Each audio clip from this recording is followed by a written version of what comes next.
Hey everyone, and welcome back to the Foundry by Forge College. So, in this explainer, we're actually picking up right where we left off in our last deep dive. You know, the one on implementing user roles and access controls. And today, well, we are jumping into arguably the absolute most critical phase of building a Web3 application, security protocols and hardening. I mean, look, you've got your wallet architecture mapped out, you've configured those user roles, your access controls are nicely in place, but here's the thing. An unhardened contract is basically just an open vault. So today, we are going to lock it down tight. Okay, let's dive into this. Try to think of your smart wallet repository kind of like a highly complex circuit board, right? At this point, you've got some incredibly powerful components already soldered perfectly into place. Stuff like your RoleManager, your social recovery module, those slick gas abstraction hooks. But what actually happens if bad data, or say a malicious actor, causes a short circuit? It's completely catastrophic. So our main goal today is to build this protective security shield. A shield that sits perfectly between the outside world and your wallet's internal state, basically preventing any unauthorized sparks from just burning the whole thing down. All right, so that brings us to Section 1, Hunting for Code Bugs. This is Phase 1, the Find phase. Let's start our detective work. Now, before we can even think about welding that security shield into place, we have to scan our existing codebase for vulnerabilities. And we do this using specialized forensic tools, way before we ever consider deploying to a live network. So running a static analysis tool, that is absolutely our first move here. For this explainer, we are looking specifically at Slither. You can think of Slither as, well, basically an automated detective software. It relentlessly scans your Solidity code, just hunting for classic yet completely fatal weak spots, things like uninitialized storage, or maybe the really risky use of tx.origin for authorization. It flags these issues before attackers ever get the chance to exploit them. Oh, and just a quick side note, if you ever want to expand your toolset and really master more of these forensic techniques, you can always explore the broader courses we offer right inside the Forge College learning ecosystem. Okay, so here's our exact step-by-step workflow for hunting down these bugs. First, we reproduce our test baseline. We do this by running our existing test suite and actually capturing the exact number of passing tests. Second step, we run Slither to find those critical and high-severity issues. And third, and guys, this one is absolutely non-negotiable, we immediately log every single finding, along with the affected contract and function, right into a file called debug_report.md. This right here is our official paper trail. Moving right along to Section 2, Building the Exploit. Welcome to Phase 2, the Break phase. So once we've actually found the cracks in our system, we move to what is honestly the absolute most counterintuitive part of this entire capstone project. We are going to intentionally try to hack our own code. Yeah, you heard me right. We call this the show, break, fix method. So it's time to put on your villain hat for a minute.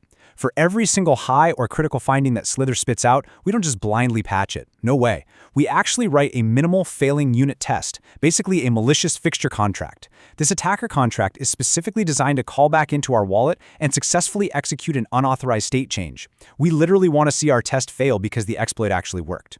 Because once we can reproducibly break our code, well then we know exactly what we are fixing. Now, what's really interesting about this slide is how we ruthlessly prioritize our detective work based directly on the severity of the threat. Look at the top there.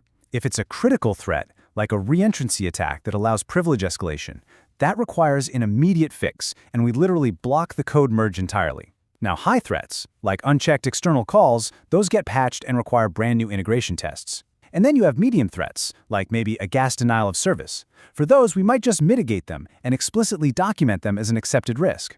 It's all about knowing exactly where to spend our energy. All right, that takes us to Section 3, Forging the Security Shield.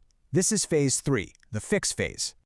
Okay, we've found the bugs, we've exploited our own code, and we've categorized the severity. Now it is time to take those broken components and finally start welding our security shield into place. And one of the absolutely most important pieces of metal in our shield, that's the reentrancy guard. To put it in simple, jargon-free terms, a reentrancy guard acts exactly like a heavy-duty lock on a front door. It completely prevents a function from being repeatedly called, or, re-entered by a malicious external contract before its very first execution is actually finished running. Basically, it just forces the transaction to wait its turn in line. Let's look at this before and after of a hardened function. On the left side, we have a highly vulnerable execute function. It just blindly trusts the external call, which is terrifying. But look on the right. In our shielded version, we've actually added the non-reentrant modifier to lock that door tight. We check the RoleManager to make sure the caller actually holds the executor_role. We rigorously validate the call data length. And, super importantly, we explicitly use to.call with a value of exactly 0. This is actually a massive signal to auditors that we are intentionally ensuring no native funds are unintentionally forwarded during this execution. And here we are at Section 4, the final checkpoint. Phase 4, the verify phase. The shield is firmly attached, but hold on, we are definitely not done. This is where we have to prove that our shiny new fixes actually hold up under the immense pressure of automated checks. So the crucial point is 0. We need exactly 0 critical findings and exactly 0 high-severity findings that affect access control or reentrancy, period. When we rerun Slither and when we throw advanced fuzzing tools like Echidna at our critical call paths, they should just bounce right off. If you see literally anything higher than a 0 here, grab your tools because you are going straight back to the fix phase. And remember, a good detective's job is never actually done until the paperwork is filed. Your debug_report.md file needs to be updated with the exact commands you ran, short little excerpts showing the pass or fail status, the exact files you changed, and the specific commit hashes for your fixes. Why do we do all this? Because security fixes absolutely must be reproducible. Reviewers need to be able to validate your remediation without having to magically recreate your exact local environment. Almost done here. Let's hit Section 5, 3 Golden Security Rules. To wrap up this technical deep dive, let's distill everything we've covered today into 3 essential takeaways. You really need to keep these in mind as you finalize your socially recoverable, gas-abstracted smart wallet. Rule number 1, enforce authorization at every single entry point.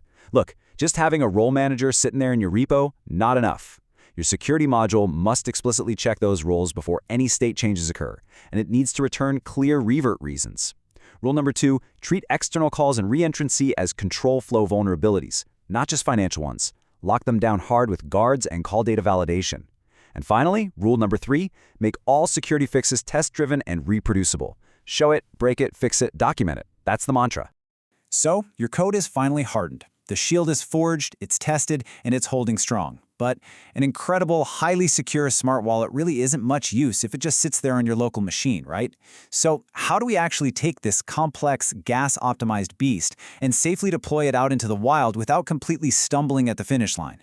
Well, that is exactly what we are going to tackle in our next lesson on deployment strategy and release pipelines.